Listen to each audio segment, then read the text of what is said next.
নমস্কার। উপস্থিত সকলকে আমার যথাযোগ্য স্থানে সম্মান জানিয়ে আমি আমার বক্তব্য শুরু করছি।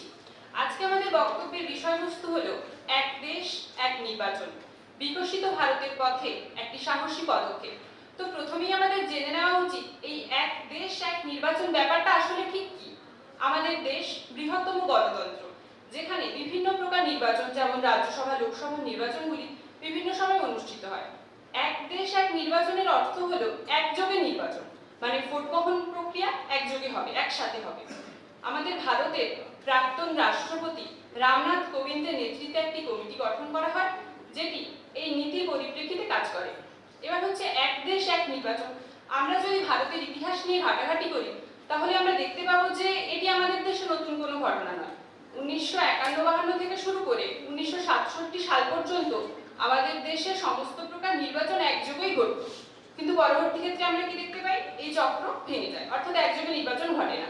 কিন্তু বর্তমানে এটা নিয়ে আলোচনা হচ্ছে এবং এটি বিকশিত ভারতের পথে একটি সাহসী পদক্ষেপ। তো সমস্ত কিছুর সুবিধা অসুবিধা থাকে, তো এই নীতির কিছু সুবিধা সম্পর্কে আমরা এখন জানবো। যেমন ধরুন, প্রথমেই আসছে যে অর্থনৈতিক ব্যয়। বারবার নির্বাচনের ফলে আমাদের দেশে যে অর্থনৈতিক ব্যয় ঘটে, সেটা যদি একবার নির্বাচন হয় তাহলে সেই ব্যয় অনেক প্রকারে হ্রাস পায়, অনেক ক্ষেত্রেই হ্রাস পায়। এরপরে হচ্ছে ভোটদানের আগ্রহ। বারবার নির্বাচন হওয়ার থেকে একবার নির্বাচন হলে মানুষের মধ্যে ভোট দানের আগ্রহ বৃদ্ধি পায়, রাজনৈতিক স্থিতিশীলতা বৃদ্ধি পায় প্রভৃতি। এরপরে আসছে চ্যালেঞ্জ বা অসুবিধা।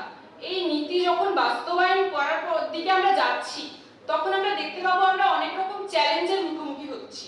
যেমন ধরুন, সেই চ্যালেঞ্জগুলোর সমাধান আমরা কি করে করব। সংবিধানের বিভিন্ন ধারা, যেমন 82 নম্বর ধারা এবং 83 নম্বর ধারা যদি আমরা সংশোধন করি তাহলে দেখা যাবে কেন্দ্রীয় এবং রাজ্যস্তরীয় সমস্ত নির্বাচন কিন্তু একযোগে করা যাবে এবং কেন্দ্র ও রাজ্যের মধ্যে ঐক্যমত গড়ে তুলতে হবে, তাহলেই সম্ভব যে একযোগে নির্বাচন করা। এরপরে আসছে প্রতিক্রিয়া। জনসাধারণ কি বলছে, এই নির্বাচন যদি একযোগে হয় এর পক্ষে জনসাধারণ কি বলতে চাইছে। 21,500-রও বেশি প্রতিক্রিয়া জনসাধারণের কাছ থেকে পাওয়া গেছে কমিটির কাছে, যার মধ্যে 80% মানুষজন চাইছে যে একযোগে নির্বাচন হোক।